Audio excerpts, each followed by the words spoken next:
First of all, I would like to thank the mercy of God by virtue of masters and holy teachers, kindness of transmitters, lecturers, and all of you to give me this opportunity to share the topics, temple host and assistant temple host, vows and responsibilities.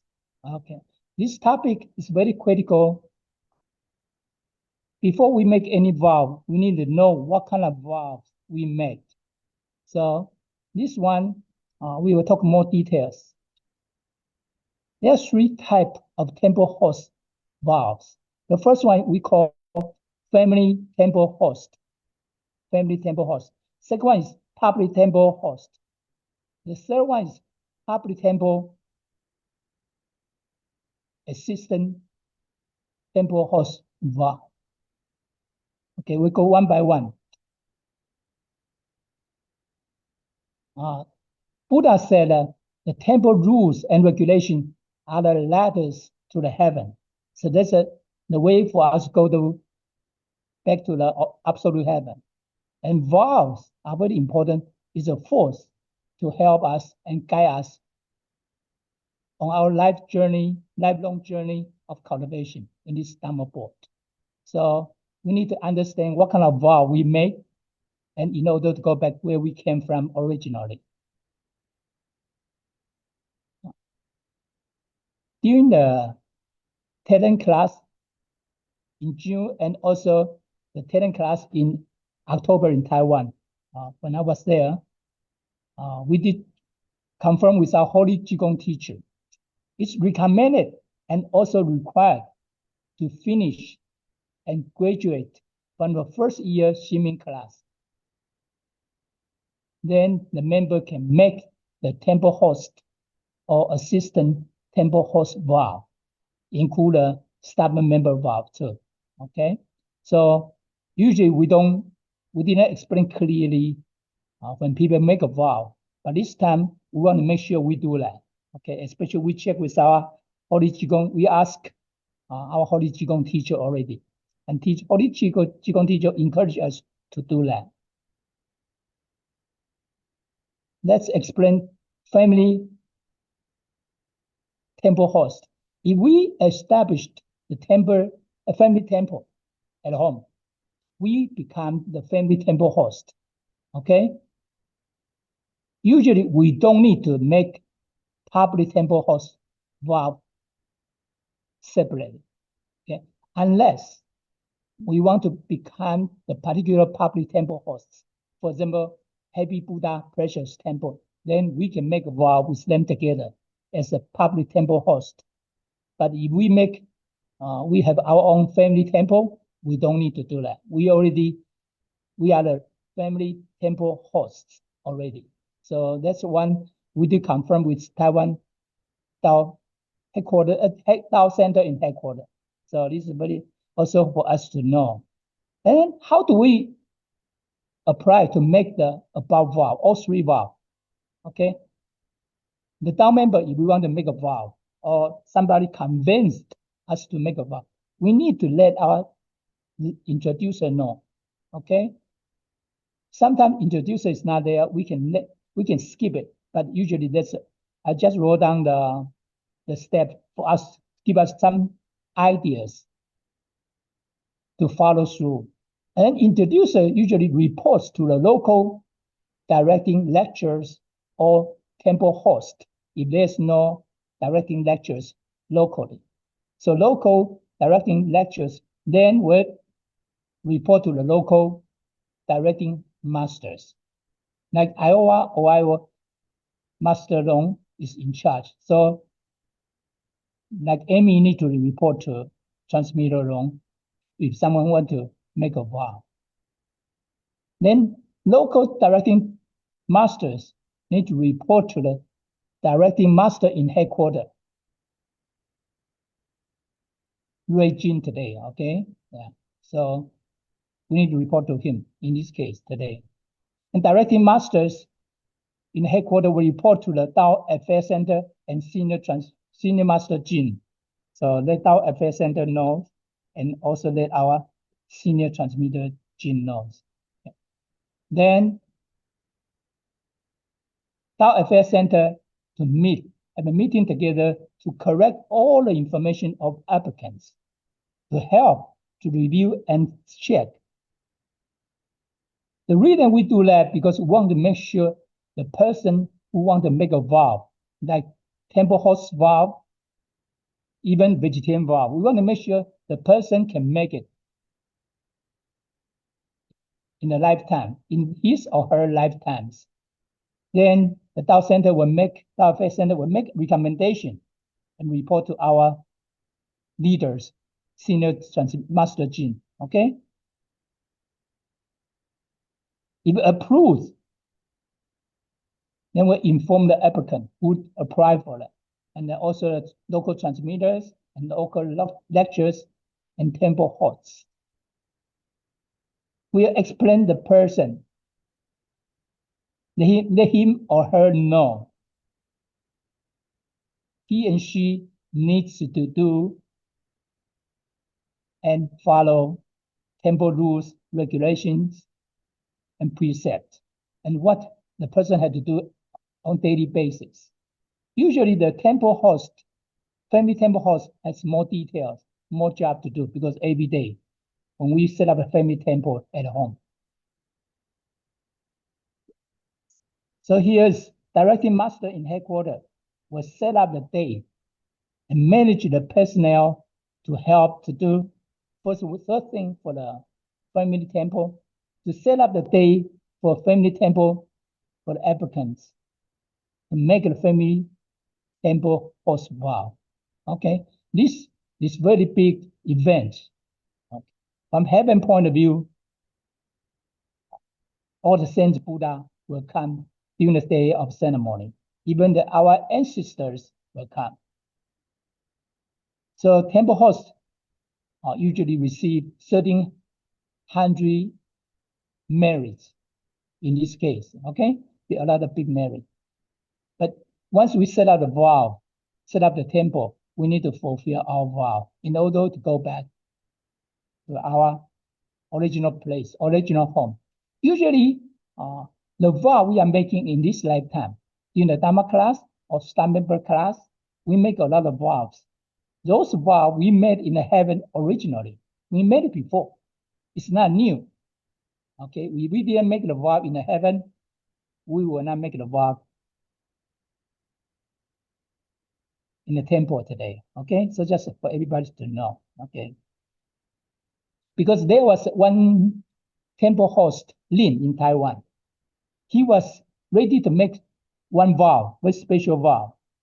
Oh, and then Qigong teacher, I think the Buddha came, channeled in, tell him he cannot make that vow because he didn't make in the heaven.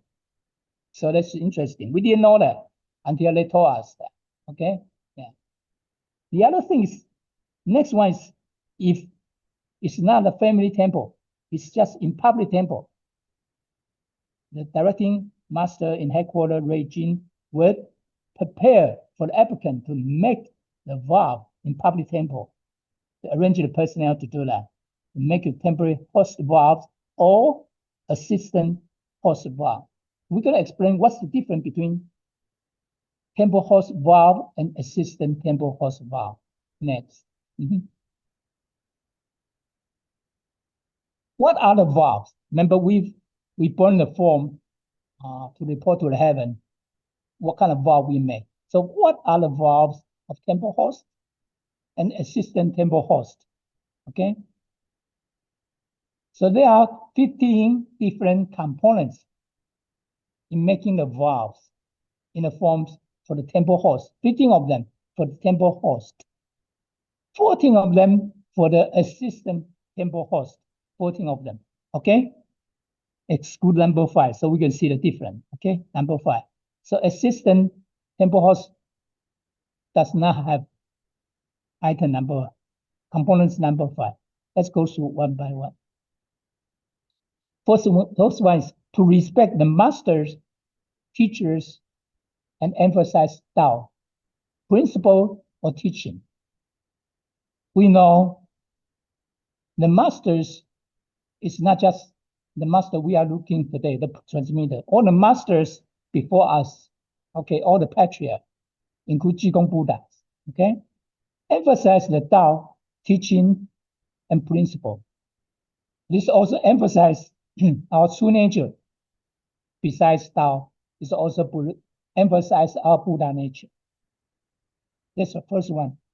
Second one is to strictly follow the temple rules and regulations. Okay, so when we make a vow, from this moment, we need to closely follow the temple rules and regulations, precepts. Very serious, because we got a lot of merit for that. We also, our ancestors and the descendants in the future will benefit that. Because we haven't taken this very seriously. So we are very lucky, but from this moment, we had to be very, very careful to follow all the temple rules and regulations. Number three, to devote one's life to propagate Tao. Okay, so there are two types of to dedicate ourselves to propagate Tao. One is a full-time. Full-time means the person will quit the job, work full-time for the temple, for the sentient being. Sentient beings are human beings and animals, okay? So full-time, work full-time, okay? Like some lecturer or transmitter will do that. But this is up to individual. We will not ask people to do that. It's up to individuals' wishes. One time I remember we have a transmitter want to do full-time, retired to do that. The holy teacher tell the person, you're not ready yet, because your family had to support that. So those had to be support from the family too. Second one is a half-time. Okay, to dedicate ourselves to propagate it out. For example, some people still need to work to support the family, support them himself or herself. Then he or she need to go to work. Then if temple have activities, for example, someone else want to receive Tao, then we're willing to go to temple to help. Or some activity, we're willing to go to there, spend our time to do whatever it takes to help the temple and help the person. So we have two types. So it's up to individuals, okay? Full-time is 100%, half-time, half to be 50% or plus. Number 4, to donate money, time, and Dharma teachings. Means donate money, time, or also Dharma teaching. If everybody remember, this is the second vow we make during the Dharma class ceremony. If we remember that, right? We make this second vow as a, right? We make 2 vows usually. What's the difference between a host vow and assistant host vow? The difference is vegetarian, okay? To be a vegetarian or vegan, to make the vows is required for the temple host, but not required for the assistant temple host. Okay, included some member. Staff member is the other vow too. I just put it there for everybody to know in the meantime. But the difference between temple host and assistant temple host is vegetarian vow. Why vegetarian vow is so important? One time, Holy Qigong Buddha was in California, tried to collect the donation from everybody. Qigong Buddha was collect the donation for the parents of the people, of Dao members. But at that time was Malaysia. I remember Malaysia was ready to build a temple. So I remember in about 13, 14 minutes, Qigong Buddha collect about $400,000 US dollars donation. Unbelievable. But Qigong Buddha only collect the money from 13 people. I remember that. And Qigong Buddha only collect the money from those who make vegetarian vows only for their parents. Why? Qigong Buddha explained why. Qigong Buddha said, when we donate $100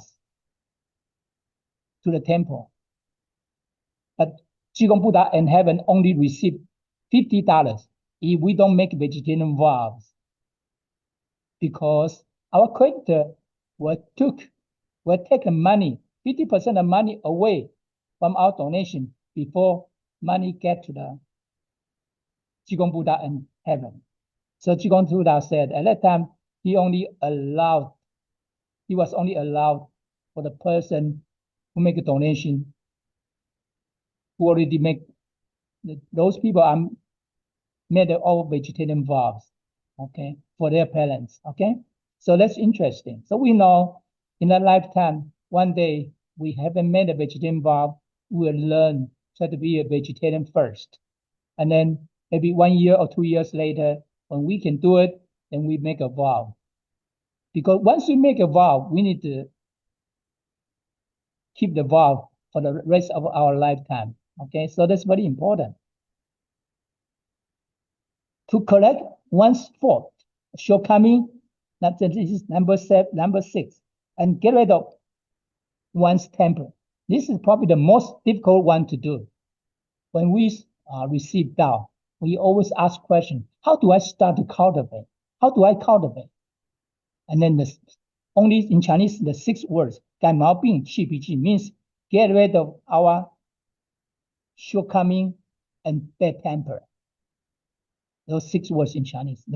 Once we can do that, we pretty much already 50% done with our cultivation. But it's not easy to do. We all have temper, emotion.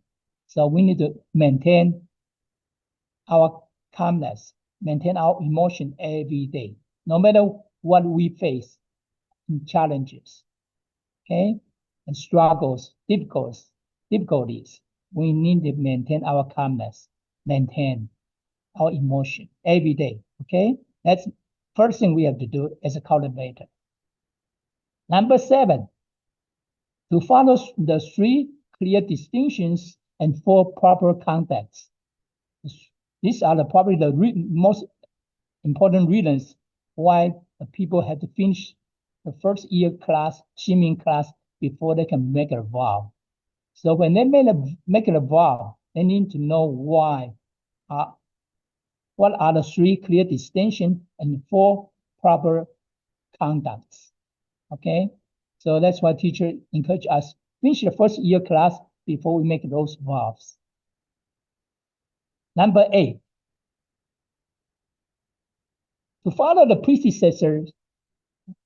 Predecessors are those who have practiced the Tao way before us, like our grand predecessors, all the saints and Buddhas. They have all made a vow before, and they are the virtuous people for us to follow their footsteps. So we have to follow their footsteps too. Number 9, to be consistent and constant in keeping the vow from start to finish. That means from now on from the moment we made a vow to the end of our lives, we need to maintain that. We don't want to make a vow and we couldn't fulfill. We always said, remember, when we received Tao, if we could not fulfill our vows, we cannot go back to our original position in heaven. So that's very important to fulfill our vows. Okay, and then also the reason we want to explain those vows to everybody, because when we make a vow, a lot of time we don't explain clearly to the people. So that's our responsibility, our fault in the beginning. We want to do that from now on. Make sure when we introduce the vow to the people, we need to explain to them clearly. They should be willing to do it once they understand the vow, what kind of vow they have made, okay? These are all up to the individual. We cannot force a person to make a vow. We have to be careful of that. Number 10 and number 11, why I highlight in red. The reason these 2 vows are for temple family temple host and also assistant temple host. But those two vows are not for staff members, So I just highlight. So since we talk about this one, I just highlight for everybody to know. Number 11, to go into the boiling water, walk step on the fire in keeping the vow. What does that mean? Means no matter how hard the life we face, no matter what kind of difficulties, challenges, hardships we suffer, we need to maintain our vow.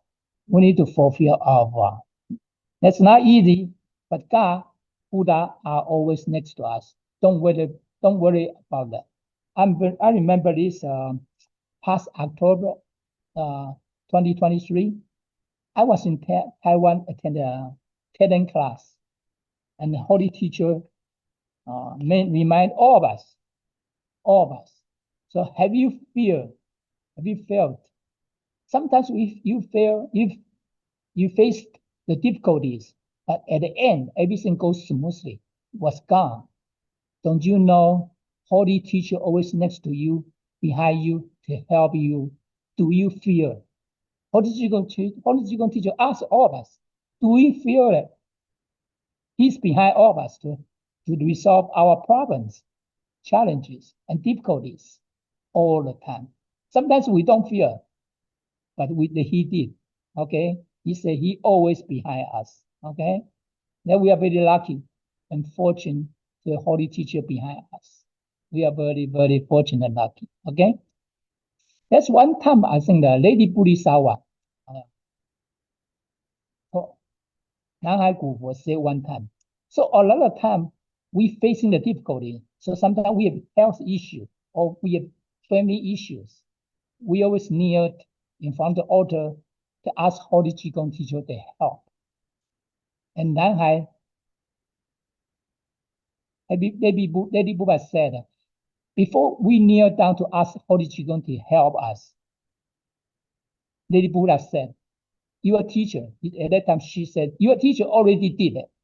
Already did what he can to help all of you. You just don't know that. So a lot of time, Qigong Buddha already helped us. We don't even need to ask him to do that. We don't need to even kneel down to do that. Qigong Buddha already did it. So we know, once we know more and more, it's kind of touching stories. Holy teachers always make us cry because he always behind all of us. Sometimes we have severe sickness, family problems, financial problems, all kind of problems, but he always behind us to do the best he can to help us. Just remember him. And he said he always behind us. Okay? If we need him, want to talk to him, he always next to us to talk to all of us. Call his name, he will next to us to talk about. Okay? Number 11, to work tirelessly from all the tasks. From all the tasks. Means tirelessly, means we will not feel tired. We just do it. Okay? Yeah. So, yeah, because you can see all the grand predecessors help all of us to get here where we are today. So we need to work out during our lifetime. We are very lucky. We can fulfill our vows. As long as we work all hard, cultivate and propagate Tao, when all the people receive Tao, in this only one lifetime, we can resolve all the karmas last 60,000 years. So I remember lectures, they'll talk about it. If we have average 60 years per life, 60,000 years, we have been reincarnating at least 1,000 lifetimes already. Can you imagine how many reincarnations are there? So we need fulfill our vows, go back this lifetime. Don't wait for next time, because Holy Qigong Teacher always said, when we come back next lifetime, he may not be there. Tao may not be available for all of us. Tao may not be available for all of us. So we want to become saints or Buddha in this lifetime. If we keep doing what we are doing, come to the class to learn a little bit each time, we will get there. Everyone will be there in the absolute heaven where we came from originally. Okay? Don't worry, we will be there. Okay? One time, when we always talk about 3,600 noble people, 48,000 virtuous people can become saints of Buddha. And I saw that there's a limited number of people can go. And Holy Teacher probably know what I thought. And then during the Dharma class, Holy Qigong teacher said, there is no number limit. As long as we are qualified, we will be there. As long as we are qualified, we will be there. Okay? So everybody know, we should continue to work hard. We will be there one day. Okay? Number 12. So number 10 and 11, the staff member vow. Staff member do not need to make those two vows. But for the temple hosts and assistant temple hosts, need to make those two vows too. Okay? To be dedicated with one heart and mind to the Tao, okay? So always don't change our mind, change our heart in our lifetime. Once we make this vow, we need to work together to cultivate, to propagate the Tao, to bring whoever has affinity with Buddha, with us, to come to receive Tao and to propagate Tao with us together. Number 13, to sail together on a Dharma boat for all the sentient beings. Sentient being means human beings and animals. Okay? It's not just ourselves. Because animals have lives too. Okay. The animal become animal because what they have done in previous lives. They pay, so that's called karma. So Buddha always said that in the whole life, in our life, the karma is the most fair to everyone, depending on what we have done in previous lives. So we need to get together with one heart to stay on this Dharma boat, to bring people to receive Tao, to join our journey of cultivation and propagation. To be responsible to fulfill our vow, fulfilling our vows. So we want to make sure we made a vow in the heaven, we make the vows again in the temple, we want to fulfill them so we can go back to the absolute heaven in this lifetime. We don't have to wait for the next life. This lifetime, we want to get there. Okay?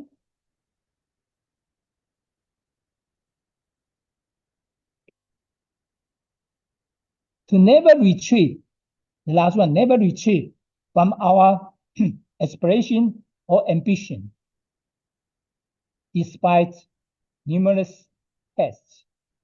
Never retreat. Even we facing the difficulties, suffering, challenges, even the test from the evils.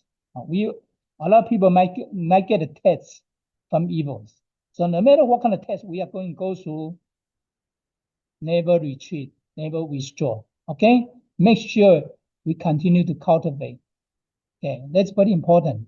Don't cultivate halfway, then give up. That would be the worst situation. Then at the form, there's the statement in the end. If we have the following 1, 2, 3, 4, then 4 items, we will accept heaven's punishment. But here is not really punishment. The punishment means we have a guilty conscience. We feel bad for ourselves because we couldn't fulfill our vow. Okay, we feel bad for ourselves. And our ancestors would feel bad for us too, because they will suffer too. Because we make those vows, our ancestors will benefit a lot, and descendants too. But once we don't fulfill our vow, okay, we will have a guilty conscience. Let's talk about why. Pretended intention and insincerity. Sometimes we pretend that we don't have a real intention, true intention to fulfill our vow, and we are not sincere enough. Okay. Next one is pretended to obey the orders without actually doing them. So we say we make a vow, but we didn't mean it. So we don't want to do that. Okay. Fear of difficulties and retreat from the aspiration. So this is going to happen to some of us because fear of difficulty and retreat. Some people make a family temple. It's very hard, very, very hard. And then at the end, they say, okay, I'm going to give up. I'm going to give up. But you know what? When we make a family temple, if there are special situations, the health of the person, of the temple host don't feel good anymore, then we allow them to do that. Or the person has some kind of difficulty to continue to execute the temple host vows. We can report to Tao Affairs Center. We'll consider to take care of that. So, but once we made a vow, we need to fulfill the vow. Okay. Not follow with vows and have not been a true cultivator. We don't want to be there. Okay. So we want to continue doing what we are doing. So hopefully one day, I think some of us, most of us, maybe already make a temporary family temple vow or public temple vow, public temple host vow. But if we are not vegetarian, we didn't make a vegetarian vow yet. We can make assistant temple host vow in public temple. Okay, in Ohio, in New York, in California, even in Texas. Okay, in Iowa too. Yeah. The vow we make between us and heaven, not between us and Tao members, Tao masters, members, or temple. Okay, just between us and heaven. Vows are lifetime commitment. Vows are lifetime commitment. Okay, we need to fulfill the vow until the last moment of our lives. If we break the vows, we incur serious sins, have consequence for others. Who are the others? Our ancestors, our descendants. Yeah, so they originally they might receive some credit because of our vows. Now they might lose them. Yeah, that's very important. Now let's talk about 3 clear distinctions and 4 proper conducts. Those are very important. Okay.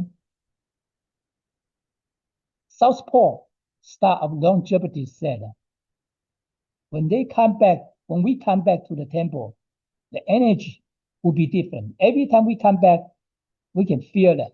Okay. Qigong Buddha always said, when we come back to the temple, we will feel the energy. Buddha are there all the time. Okay. That's why we are able to propagate Tao for long, depend on those 3 clear distinctions and 4 proper conduct. Okay. What are the 3 clear distinctions? Clear distinctions between the holy and mundane affairs. Clear distinction between the temple funds and personal funds. Clear distinction between the male and female. Okay, those 3 areas we need to pay attention. Okay, we're going to talk about some main areas. Clear distinction between holy and mundane affair. Holy affair means benefit others, benefit all the sentient beings. Mundane affair means benefit ourselves only, our family or ourselves only. That's a difference. Okay, so holy and mundane should never mix together. Okay, there are a few items. Holy Qigong teacher mentioned it. The business cannot be conducted in the temple. We cannot do business in the temple. Okay?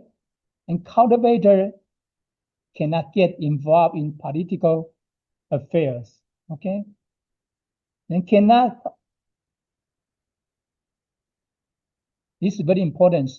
The temple host cannot use the temple for private gain, because some people might do some business or some because relationship want to bring people to do something. No, we cannot do that. That's a big mistake we conduct if we do. Do not take what belongs to the temple. Sometimes we take a pen, write down, do some writing, then we forgot to put the pen back to the temple.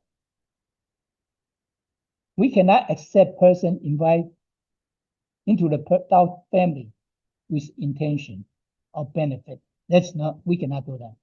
We do not gossip in the temple. Okay? Do not take away of others' merits. Okay, that's clear. Then let's talk about the clear distinction between temple funds and personal funds.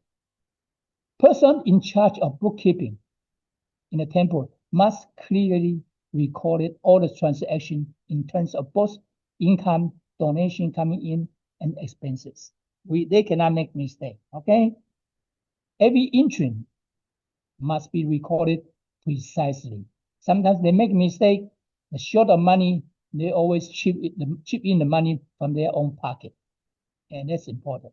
The other thing is, if a donation is clearly for the book print, then we must record that for book print. And we cannot use that for something else, for other purpose. So got to be careful there, okay? Unless if you say, okay, the person donate money for book prints, and we need to build a temple urgently, and we can go back to the donator, whoever donated money, explain to him or her what happened now. Then we need to get his or her approval before we change that. That's very important, but this doesn't happen too often.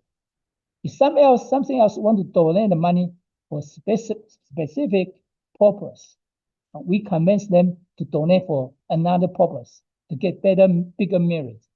We cannot do that. Okay, so that's very careful there. And we cannot use our members' monetary donations into our own name as if it's our own donation. No, we never do that. One time, one transmitter conduct the Dao receiving ceremony, and he put $20 in his pocket. He forgot. So during the Dharma class, Jigong Buddha walked to this transmitter and explained to you, you forgot to put money back. You have $20 in your pocket. You forgot. So this transmitter, they don't find out, wow. So every little thing, whatever we do, even we don't write down the name, God, Buddha, they all know. So it's pretty, if we know that, it's pretty scary. So if we don't want short of our money, personal money, we cannot borrow from the donation box.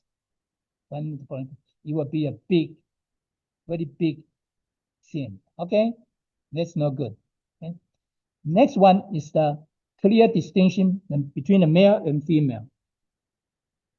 We have to be careful, aware at the time. Male and female must clearly separate in a temple.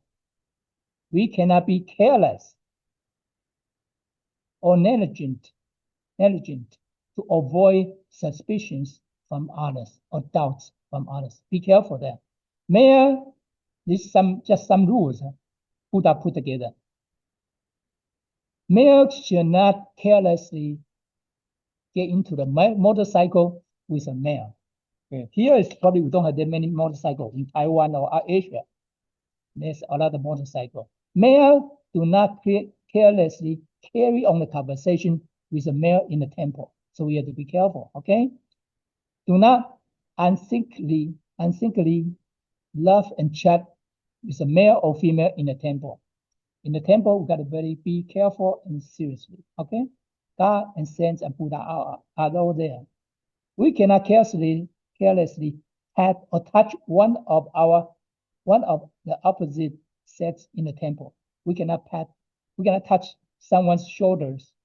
Okay, male cannot touch female shoulder, or female cannot touch male's shoulder. Be careful. Even husband and wife too. Okay.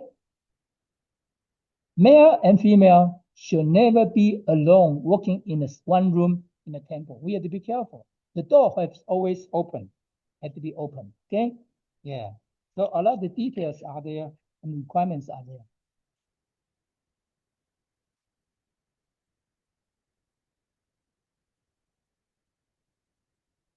In the temple, whether we are sitting, standing, falling, eating must be separate, male and female. We are sitting, make sure there's an empty seat in between. Even between husband and wife, mothers and sons, we must set a proper example for others to follow. Okay?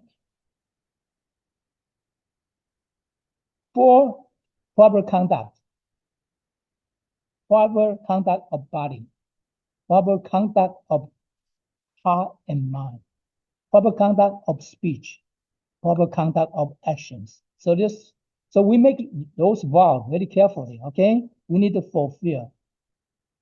Proper conduct of body include no killing, no stealing, no lust. Lust means husband and wife are legal relationship. Besides that, they are not. Okay, we have to be careful now. Okay, cannot go to improper place like street club and others. Okay, we have to be careful. Proper conduct. Temple dress code. I just quickly go through that. Male usually have to be neat and tidy. Okay, very orderly. Yeah. So male must dress with collar and sleeves. Long pants in navy or black. Female are more important here because sometimes we miss. No low cut top or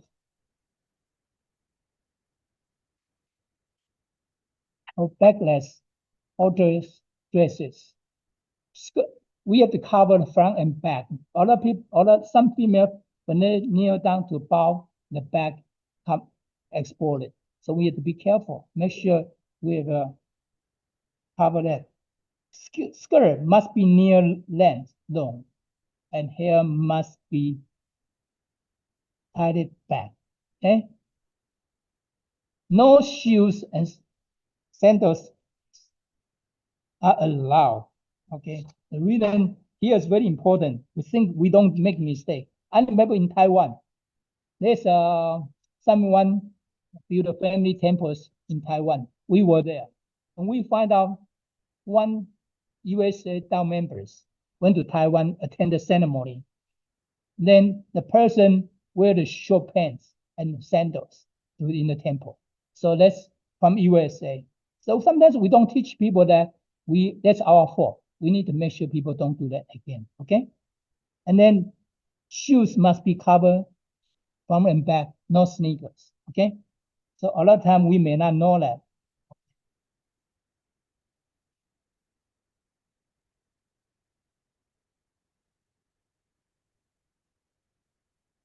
Here's some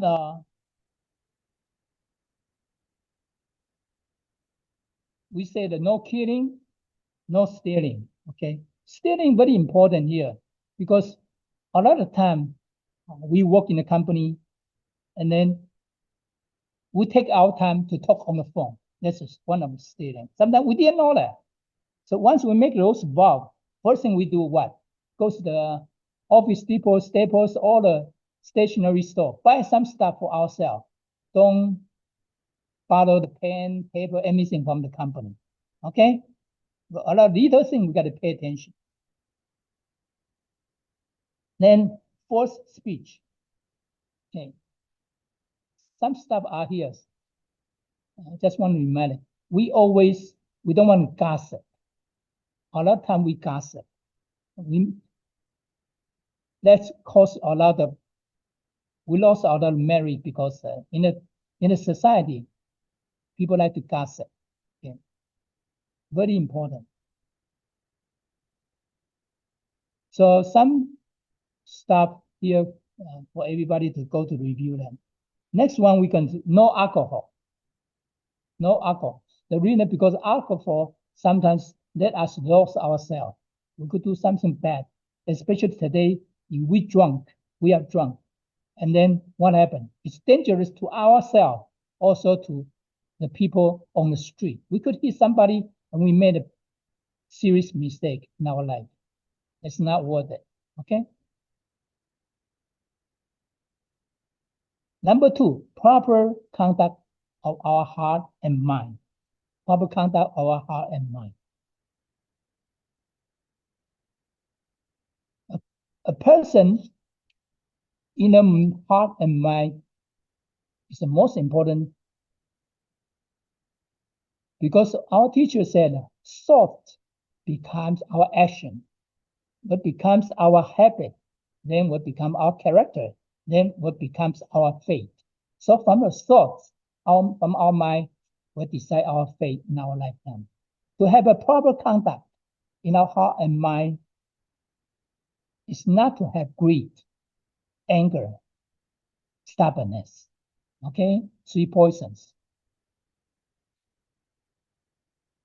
Holy teacher said, we better, when we have nothing to do, we let go all of the affinities, all thoughts, to let ourselves be pure and still, very calm. Okay, when we are pure and still, we become closer to heaven.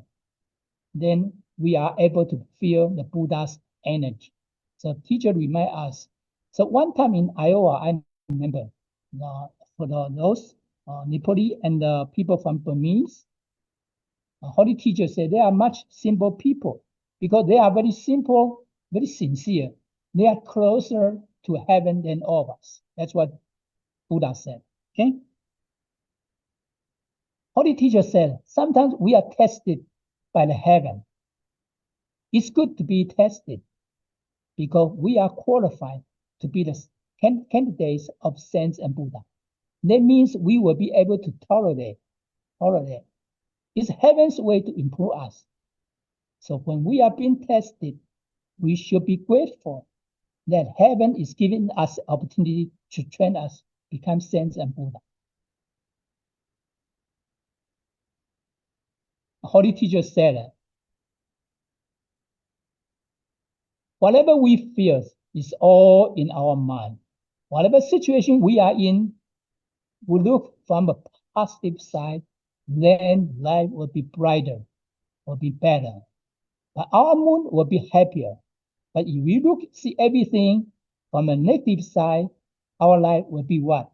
Will be discouraged, will be disappointing, right? So that's always a positive side and thought. Holy teacher also said, we need to maintain a calm heart and mind. When we encounter a problem, we're going to have problems in our life, doesn't matter. Then think about how to solve it and deal with it. When our heart is calm and we still within, our wisdom will come out naturally.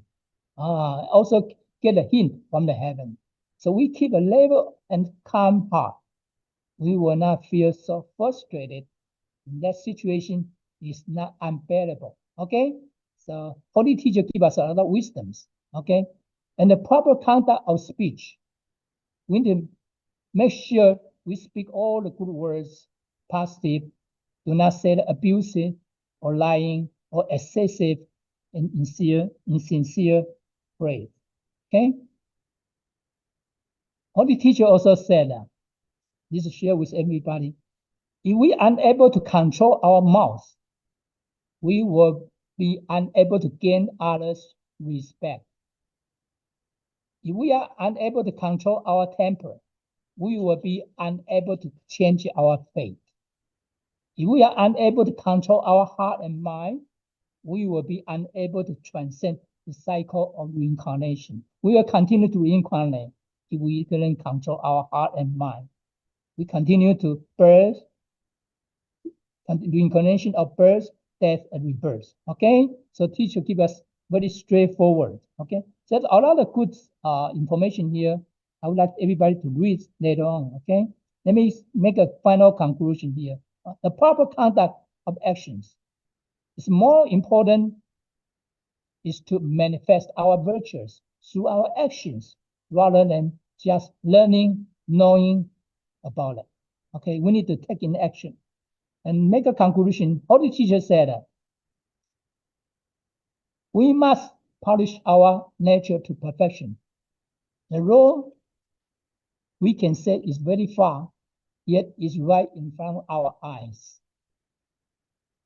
The three clear distinction and four proper conducts are people's fundamental disciplines in cultivation and propagation. We should follow those disciplines if we want to propagate Tao well, and we must set examples with our own conduct. To observe strictly the three clear distinctions and four proper conducts, we cannot act against these precepts. Only then we will propagate this Tao worldwide, and one day we'll become saints and Buddhas. So at the end, I like to ask for forgiveness from the God, saints, and Buddha, and transmitter, and all of you if I say something improperly. And I also like to donate the merits of this class to those sentient beings who need it. Thank you.